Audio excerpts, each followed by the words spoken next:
دلته هره ورځ په سلګونه زره کسان د لیدلو لپاره راځي. بسونه خو ډېر زیات مشهوره دی او ټول خلک یې پېژني.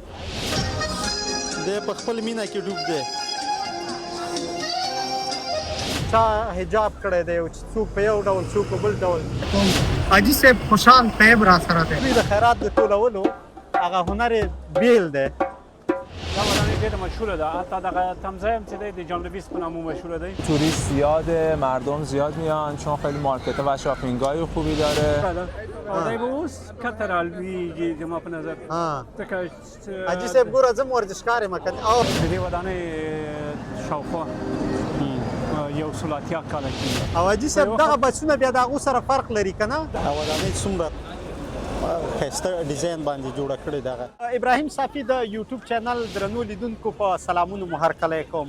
نن د لندن په زړه کې اکسفورډ سټریټ کې یم. دلته هره ورځ په سلګونه زره کسان د بېلابېلو هېوادونو خپله د لندن د بېلابېلو سیمو دلته د لیدلو لپاره راځي.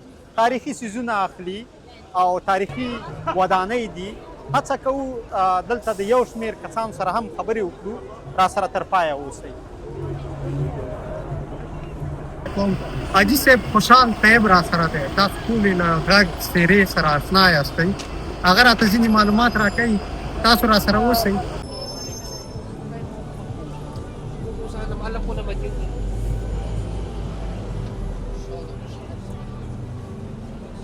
ته خو په دې ځایونو کې ډېر ښکته او پورته کېږي. یعنې په همدې مرکزي ځای کې مې یعنې دلته حلال څیزونه شته دي. ګوره دی حلال هرڅه یې کباب دی. خو کیدای شي د دې قیمتونه به د هغو سره یو څه توپیر ولري نظر د نورو ځایونو. حاجي صاحب هلته وړاندې راته ولاړ دی. حاجي صاحب ته خو دلته خو ته ډېر ځې او راځې دې ساحې کې. کله کله راځم. ډېر نه کله کله. خو کور دې همدلته نږدې دی. همدې شاوخوا کې دی. نو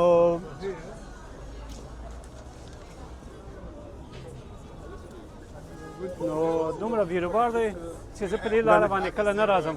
شاته کوڅې دي. ستا خو هلته هغه نورې لنډې لارې دي کار ته چې ځې دفتر ته که نه؟ دلته ګڼه ګوڼه ډېره زیاته ده. زه کوشش نه کوم چې په دې لاره راسم. د ګڼه ګوڼې نه پرته لار هلته په ارامو لارو باندې زه هم راځم. ځکه چې کار ته هم چې زه هم راځم په ماسې پلی زه هم راځم.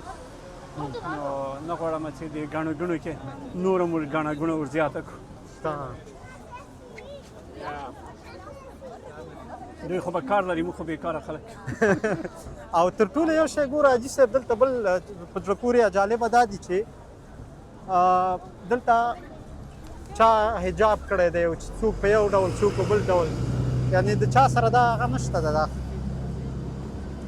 او دا لندن ته د ملټي کلچر یا د فرهنګونو رنګینیو ښار هم وایي.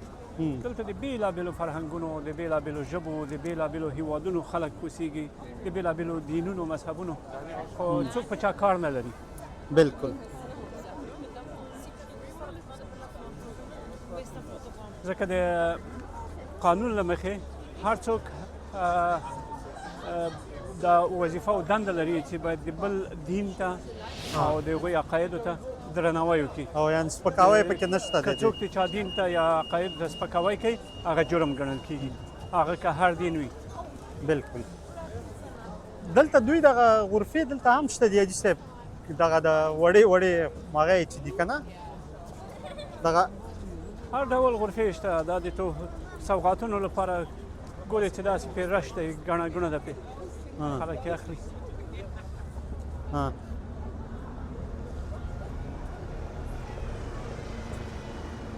او حاجي صاحب دغه بسونه بیا د هغو سره فرق لري که نه؟ دا د سیلانیانو لپاره دی، یوازې سیلانۍ لپاره. دې سرونه لوس دي بیا. دا د سیلانۍ ځایونه ورښیي، هغه چې مهم ځایونه دي، تاریخي ځایونه. لکه شاید یو سفر چې درکړي یو 8-10 ځایونه بوځي. نو هغه مهمو ځایونو ته سفر. یعنې د دې ګوره دواړو ترمنځ توپیر دا دی چې دې د هغې شته دی او هغې ده. هغه د منځ چې دی هغه د ودونو لپاره دی.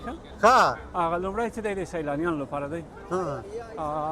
دا د منځ چې دی هغه ډېر زوړ دی. شاید حاجي صاحب دا خو د په هغه کې تر هغه ډېر بدلېدلی. دغه دا وزن چې کوي نه د وزن نه دی دا 3 دقیقې که ځان ټینګ کړی سي جایزه لري نو فکر نه کوم چې 3 دقیقې څوک ځان ټینګ کړي ځکه چې هغه میله غوړه ده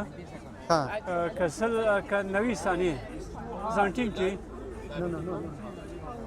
که ځان 90 ثانیې ټینګ کړي نو 100 یورو جایزه ورکوي نو زه وګورم چې دا ځوان خو ډېر تکړه دی ورزشکار هم دی 22 ثانیې 25 23 40 25 26 27 همداسې نو وګورو چې دا 90 ثانیې ځان ټینګولی شي که نه ورزشکار ښکاري خلک هم ډېر ورته ولاړ دي دا د نږدې 40 ثانیو ته یې خبره ورسوله او هر څوک یې دومره ډېر نه شي ټینګېدلی ځکه چې میله غوړه ده او دی به اوس کته رالویږي زما په نظر ځکه حاجي صاحب ګوره زه م ورزشکار یم که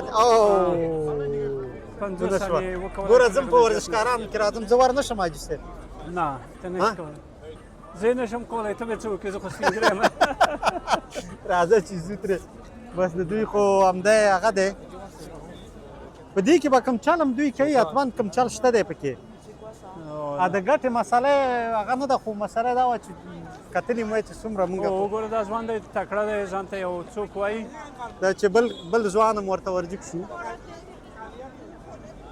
دې ځوان ته خو چې زه ګورم دا به 50 ثانیې ټینګ نه شي او ځان خو ورته ډېر هغه قومات آسیایي م ښکاري شاید د هندوستان یا د پاکستان نه هغه دی د هند ښکاري نه بایلله زه خو یم دا د سر نه بایلله لاسونه یې غلط ونیول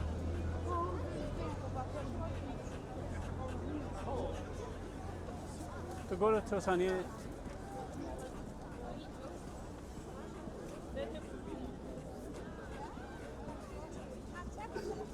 آس یې ورسره ونه منله که راځه چې ګڼه ګوڼه دلته ډېره زیاته ده یعنې هره ورځ پکې چې په سلګونه زره کسان راځي د لیدلو لپاره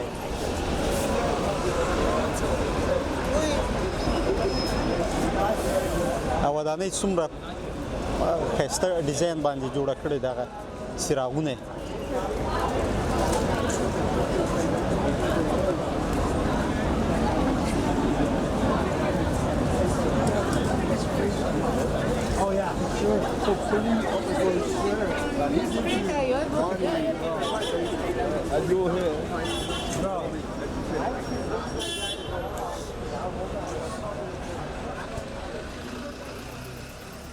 ودانۍ ګوره څومره د دې ودانۍ شاوخوا 180 کاله کېږي د دغې ودانۍ شاوخوا 180 کاله مخکې جوړه شوې ده او اوس هم داسې ښایسته هماسې هغه ده پاتې ده راځه چې تېر شو بس وخت زموږ هم د تګ شو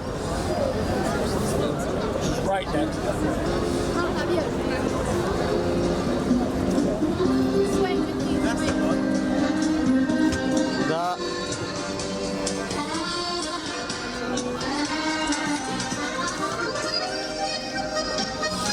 دی په خپل مینه کې ډوب دی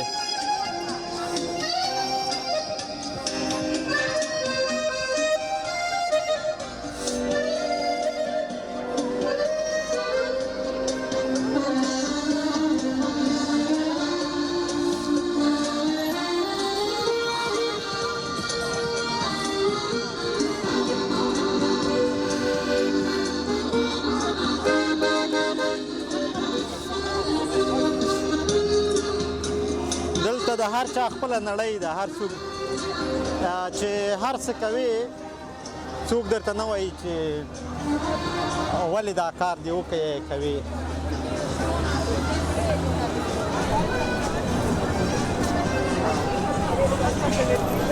دلته هره سیمه نو ځان ته خپل بیل ښایست لري او ګوره چې څومره ښایسته بڼه باندې دا جوړ کړی دی ګوره لنډ سړک حاجي صاحب ودې نه ویل چې دا دنګه ودانۍ دا د څه شي ده دا جون لویس په نامه ده دا ودانۍ ډېره مشهوره ده حتی دغه تمځای هم چې دی د جون لویس په نامه مشهوره دی ته ګوره بیا په نن سبا کې دوی لیلام لګوي مثلا سیلز او هغه داسې وي چې قیمتونه ډېر ارزانه کېږي 80 سلنه 80 سلنه 50 سلنه 40 سلنه داسې ارزانه کېږي. او ډېره غټه ودانۍ ده، د هغې ځای نه شروع ډېره غټه ودانۍ ده، ډېره مشهوره ودانۍ ده. دا نو دې خواته دا ښایستونه مې ورته وکړل، دا بسونه خو ډېر زیات مشهوره دي او ټول خلک یې پېژني، عکسونه به یې لیدلي ورته.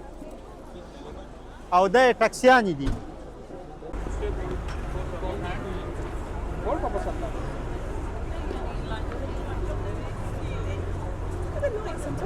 دا خلک دې بس کې ناست دي، ډېر لوکس دي د هغې بسونه.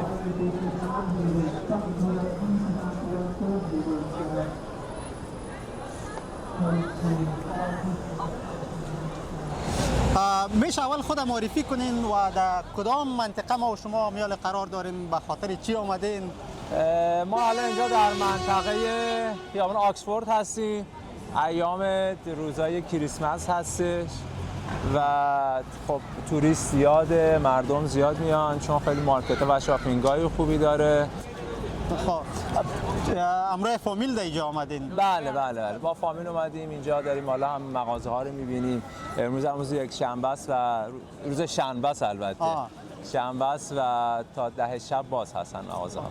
و از زیاد مردم در اینجا میاد به خاطر بیشتر به خاطر مارکت ها و شاپینگ ها میاد و بسیار بیروبارم در اینجا می باشد، بسیار ازدحام می باشد. بله خب الان وقت ایام تعطیلاته، خیلی البته مسافرت رفتن ولی خیلی هم توریست هم میان برای خرید و گشت و گذار تو شهر. خودت امروز به خاطر چی آمدی؟ اومدم مغازه ها رو ببینم، یه سری خرید انجام بدم. دیروز باکسینگ دی بوده، خب قیمت ها بهتر بوده. بعضی مغازه فروشگاه هم دیروز تعطیل بودن، امروز باز هستن.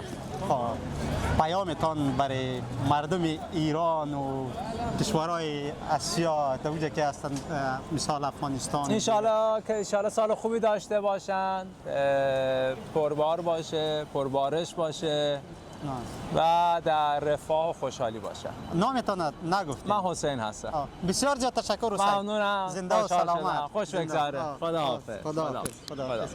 دلته هم د کس سره خبرې کولې، د ویلې د باکسینګ ډے عیسوي مذهب کې دوی هغه د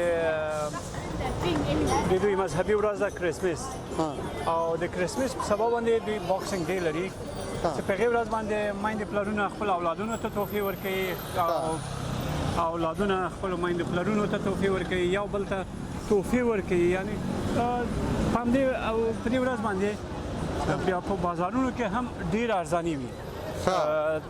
داسې لکه چې دوی په نوي کال کې، په کریسمس کې، په باکسینګ ډے کې په هر شي باندې لیلام لګوي. یعنې د هر شي بیه حتی 50%، 80%، تر 50 یا 80% پورې ارزانه کېږي.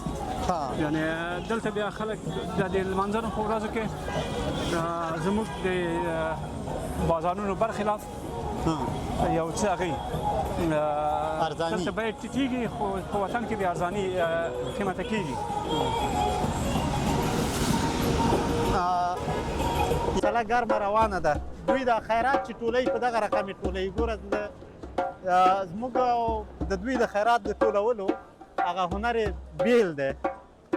دوی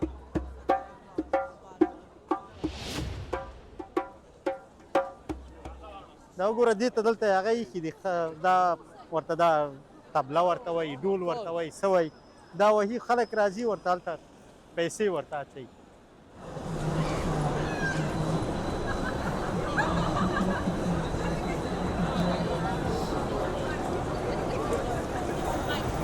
زما د یوټیوب چینل درنو لیدونکو، دا وه زما د نن ورځې خپرونه چې د لندن له زړه مې تاسو ته برابره کړې وه. تر بلې هغې مو په لوی رب سپارم. ښې چارې.